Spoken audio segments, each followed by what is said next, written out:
오늘의 말씀 창세기 15장 1절에서 11절 말씀입니다. 이후에 여호와의 말씀이 환상 중에 아브람에게 임하여 이르시되 아브라함아, 두려워하지 말라. 나는 내 방패요 너의 지극히 큰 상급이니라. 주 여호와여, 무엇을 내게 주시려 하나이까? 나는 자식이 없사오니 나의 상속자는 이 다메섹 사람 엘리에셀이니이다. 주께서 내게 씨를 주지 아니하셨으니 내 집에서 길린 자가 내 상속자가 될 것이니이다. 여호와의 말씀이 그에게 임하여 이르시되 그 사람이 내 상속자가 아니라 내 몸에서 날 자가 내 상속자가 되리라. 하시고 그를 이끌고 밖으로 나가 이르시되 하늘을 우러러 무뼈를 셀 수 있나 보라. 내 자손이 이와 같으리라. 아브람이 여호와를 믿으니 여호와께서 이를 그의 의로 여기시고 또 그에게 이르시되 나는 이 땅을 내게 주어 소유를 삼게 하려고 너를 갈대아인의 우르에서 이끌어낸 여호와니라. 주 여호와여, 내가 이 땅을 소유로 받을 것을 무엇으로 알리이까? 나를 위하여 3년 된 암소와 3년 된 암염소와 3년 된 순양과 산비둘기와 집비둘기 새끼를 가져올지니라. 아브람이 그 모든 것을 가져다가 그 중간을 쪼개고 그 쪼갠 것을 마주 대하여 놓고 그 새는 쪼개지 아니하였으며 솔개가 그 사체 위에 내릴 때에는 아브람이 쫓았더라. 우리는 창세기 말씀을 계속해서 묵상해 오면서 하나님의 부르심을 받았지만 그러나 그 믿음이 그렇게까지 크지 못해서 애굽으로 내려가기까지의 모습, 또 애굽에서의 그때의 아브람의 모습을 기억하고 있고, 그러나 그 후에 하나님의 은혜를 경험하고 믿음이 자랐다고 할까요? 진일보하여서 뭔가 달라진 그런 모습을 보여줬던 것도 기억하고 있습니다. 심지어 어제 나눴던 말씀 중에는 그토록 겁이 많고 또 비겁하기까지 했던 아브람이 전쟁터에 직접 뛰어들어 승리를 이끌어냈을 뿐만 아니라 자신이 얻은 그 모든 전리품들을 기꺼이 내어놓는 어떤 대인배와 같은 그런 모습까지도 보여주었지요.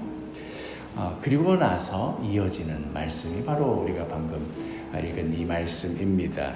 창세기 15장 1절. 이후에 여호와의 말씀이 환상 중에 아브람에게 임하여 이르시되 아브람아, 두려워하지 말라.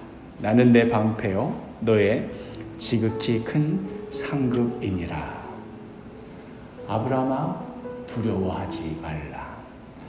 우리가 어제까지 묵상했던 바로 이 바로 앞에 14장에 그 담대했던 아브람의 모습을 우리가 떠올린다면 어쩌면 아브람아, 두려워하지 말라라는 것보다는 아브람아, 네가 큰 승리를 거뒀다고 너무 들떠있지 말라 라거나 아니면 너무 자만하지 말라 뭐 이런 말씀이 이어졌더라면 우리가 그렇겠다 하고 자연스럽게 받아들일 터인데, 아브람아, 두려워하지 말라.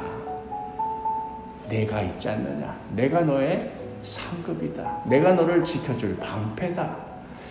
사실 반대로 얘기하자면 그만큼 지금 아브라함이 두려워하고 있었고 떨고 있었고 어찌할 바를 모르고 있었다는 얘기인데, 사실 그렇게 큰 승리를 거두고 놀라운 일을 경험한 뒤였지만 실질적으로 아브라함에게 남은 현실은 어떠했는가를 생각해 보면 사실 아무것도 달라진 것은 없었습니다. 여전히 아브라함에게는 자녀가 없었고 여전히 그의 소유로 된 땅 한 뙑이 없었고 이제 오히려 전쟁에 뛰어든 결과 그를 노리는 새로운 적들만이 둘러싸고 있는 그런 상황이 되었을 뿐 사실상 달라진 것은 없었습니다.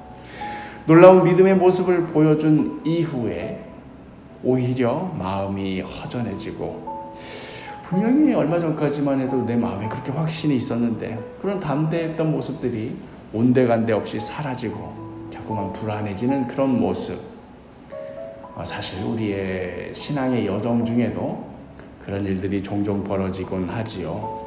어떤 큰 집회나 수련회 같은 곳에 가서 참 그 말씀 중에 찬양하는 가운데 큰 은혜를 입어서 믿음의 결단을 하고 또 그때 마음에 들었던 확신이 있었고 또 그것 때문에 그 수련의 기간 동안 혹은 그 집회 기간 동안 분명히 이게 나의 모습이었나 싶을 정도로 변화된 모습을 보여주기도 하고 또 그때 이제 됐다. 앞으로 이렇게 하나님만 바라보며 살기만 하면 나의 삶 가운데 아무런 문제도 걱정도 두려움도 없겠다 싶었는데 그랬는데 이렇게 그 수련의 장소를 집회 장소를 떠나 집으로 돌아왔는데 막상 도착해 보니 마음이 허전하고 쓸데없는 걱정들이 몰려오고 괜한 것들이 이제 막 신경이 쓰이기 시작하고 그토록 흔들림 없던 믿음과 확신은 다 어디로 갔나 싶을 때 그런 때가 우리들도 그 믿음의 여정 가운데 경험하기도 하지요. 어느 때는 나 자신이 굉장한 믿음의 용사 같기도 하다가 또 어느 때는 그런 믿음이 다 어디 갔나 싶을 정도로 손에 아무것도 없는 것 같은 그런 경험. 믿음의 여정에 롤러코스터를 타고 올라가기도 하고 또 뚝 떨어지기도 하고 아브람도 그런 비슷한 여정을 이미 먼저 걸어갔던 우리 모두의 믿음의 선조였던 것이지요. 그리하여 이 두려워하지 말라는 하나님의 말씀을 듣고 아브라함이 하나님께 던지는 질문 이어지는 2절에 아브라함이 이르되 주 여호와여 무엇을 내게 주시려 하나이까 나는 자식이 없사오니 나의 상속자는 이 다메섹 사람 엘리에셀이니이다.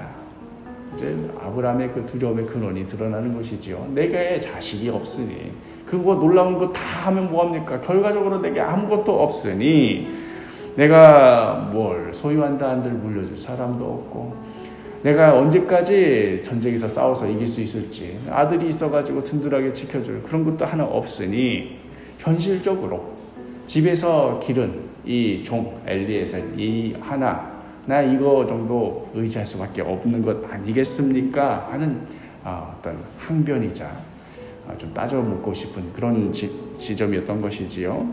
그러나 이때도 변함없는 하나님의 약속 4절과 5절에 여호와의 말씀이 그에게 임하여 이르시되 그 사람이 내 상속자가 아니라 내 몸에서 날 자가 내 상속자가 되리라 하시고 그를 이끌고 밖으로 나가 이르시되 하늘을 우러러 무뼈를 셀 수 있나 보라. 또 그에게 이르시되 내 자손이 이와 같으리라. 네가 생각하고 있는 이 작은 것 하나 그거 가지고 뭘 어찌 해보는 것 내가 꿈꾸는 것은 내가 너에게 준 약속은 그러한 것이 아니다. 하늘을 우러러 무뼈를 세우라. 우리는 이후에도 아브라함의 인생 가운데 수많은 사건과 사고가 일어나게 되지만 그러나 하나님께서는 어떻게 그 약속을 끝내 이루시는지 우리는 잘 알고 있습니다. 때로는 우리의 믿음이 흔들릴 때 그토록 담대했던 마음이 온데간데 없이 사라지고 온갖 걱정과 허무한 마음이 몰려와 자꾸만 낙심되고 주저앉고 싶을 때 오늘의 말씀을 꼭 기억하시기를 바랍니다. 변치 않는 하나님의 약속을 꼭 기억하시기 바랍니다. 하나님께서 주신 그 약속, 하나님께서는 신실하게 그 약속을 이루십니다. 오늘 하루도 이 신실하신 하나님 바라보며 변함없는 하나님의 약속 붙들며 살아가는 복된 하루가 되기를 간절히 축복합니다.